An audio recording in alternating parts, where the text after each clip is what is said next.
Quadratic equation 10th का mathematics, इसमें तुम लोगों को पार्ट 22 प्रश्नावली 4.3 का दूसरा प्रॉब्लम जो है इसमें दिया है उपर्युक्त प्रश्न 1 में, यानी पार्ट 21 में जो पहला क्वेश्चन पढ़े हो, ये 4 ठो प्रॉब्लम का इसको कहता है द्विघाती सूत्र का उपयोग करके बनाइए।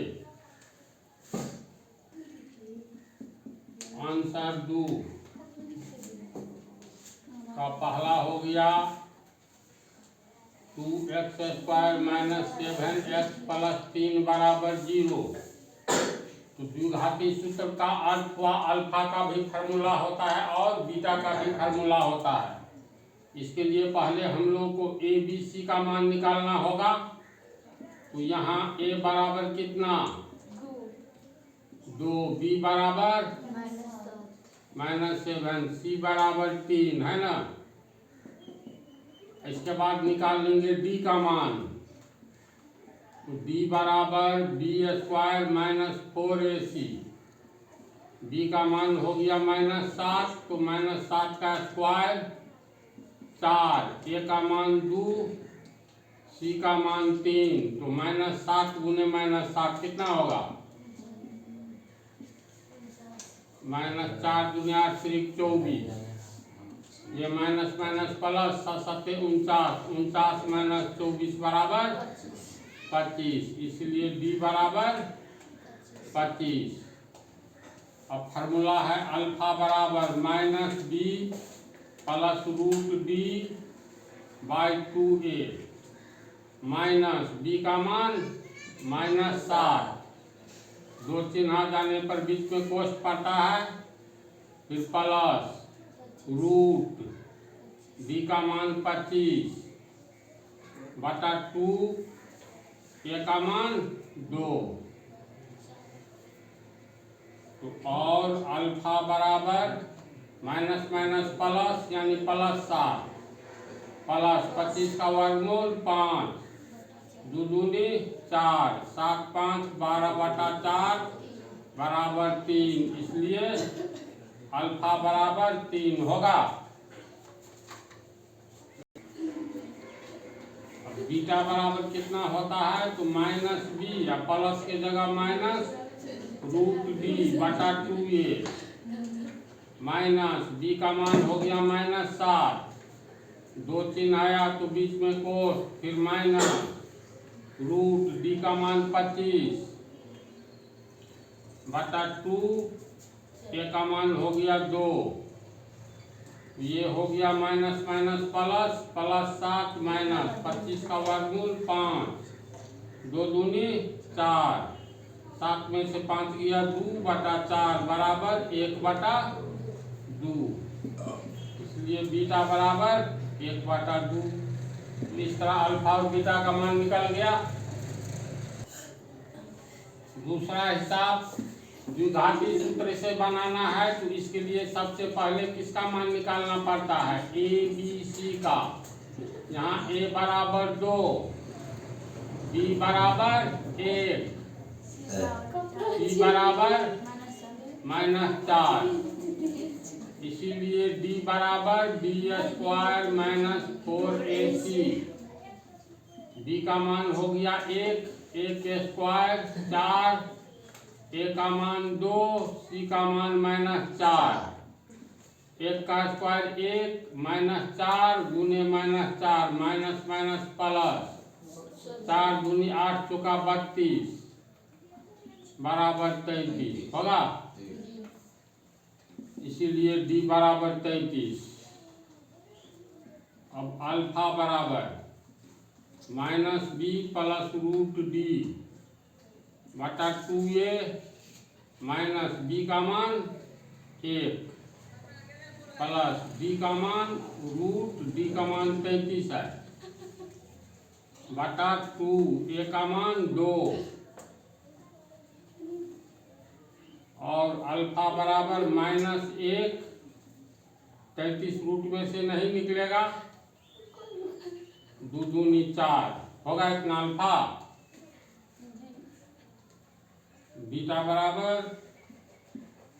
सिर्फ प्लस का माइनस हो जाता है, यहाँ होता है ना, तो बीटा बराबर हो गया -b माइनस रूट d बटा 2a माइनस b का मान हो गया 1 माइनस d का मान 33 बटा 2 a का मान 2। इसलिए बीटा बराबर -1 माइनस रूट 33 बटा 2 दूनी 4। तो अल्फा का मान ये निकला है, बीटा का मान ये, दोनों मूल प्राप्त हो गया। यही दोनों आंसर हुआ। ए बराबर 4, बी बराबर 4, सी बराबर 3।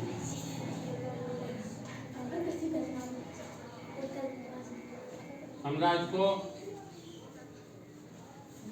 ये हिसाब जो लिखे हो, ये x बाहर होना चाहिए जी।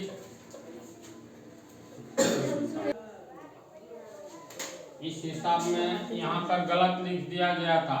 हमको लगता है पाठ 21 में भी ये x को भीतर डाल करके तू लोग छोड़ दी थी, तो हो सकता है इसमें ऐसा क्या होगा तो ये गलत होगा। ये x बाहर है।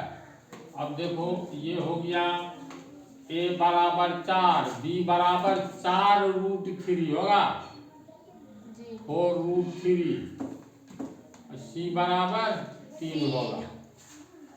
तो d का मान निकालेंगे तो d बराबर b² माइनस 4ac, b का मान 4 रूट 3 का स्क्वायर माइनस 4, a का मान हो गया 4, c का मान हो गया 3। तो 4 चौका 16, रूट 3 को गुना, मतलब चलो 4 रूट 3 गुने 4 रूट 3 माइनस 4 चौका 16 किया 48 होगा। 4 चौका 16 किया 48, 48 माइनस 48 बराबर 0। इसीलिए d बराबर 0। जब d का मान 0 होता है तो अल्फा और बीटा एक समान होता है। तो अब अल्फा बराबर -b प्लस रूट d बटा 2a माइनस d का मान हो गया 4 रूट 3 प्लस d का मान 0, a का मान 4। तो ये हो गया -4 रूट 3 प्लस 0 है तो वर्गमूल में तो 0 ही होगा, इसलिए इसका कोई वैल्यू नहीं। 2 चौका 8, 4 एकम 4, 4 दूनी 8, यानी रूट 3/2। इसलिए अल्फा बराबर रूट 3/2। क्योंकि जब डिस्क्रिमिनांट 0 हो तो अल्फा बराबर बीटा होता है, ये थोड़ी में बतला दिए थे। तो लिखेंगे क्योंकि d बराबर 0, इसलिए अल्फा बराबर बीटा बराबर रूट 3/2 आंसर। समझा? लास्ट प्रॉब्लम, यहाँ a बराबर 2, b बराबर 1, c बराबर 4। इसलिए d बराबर b² माइनस 4ac, b का मान 1, 1² 4, a का मान 2, c का मान 4, 1 4 दूनी 8 चौका 32 बराबर -31। जब ये d का मान 0 से कम होगा तो दिए गए द्विघात समीकरण के मूलों का अस्तित्व नहीं होगा। तो इसलिए x का मान नहीं निकलेगा, लिखना पड़ेगा यहाँ। चूंकि d <0, अतः दिए गए द्विघात समीकरण के मूलों का अस्तित्व नहीं होगा। इतना ही पर कहानी खत्म।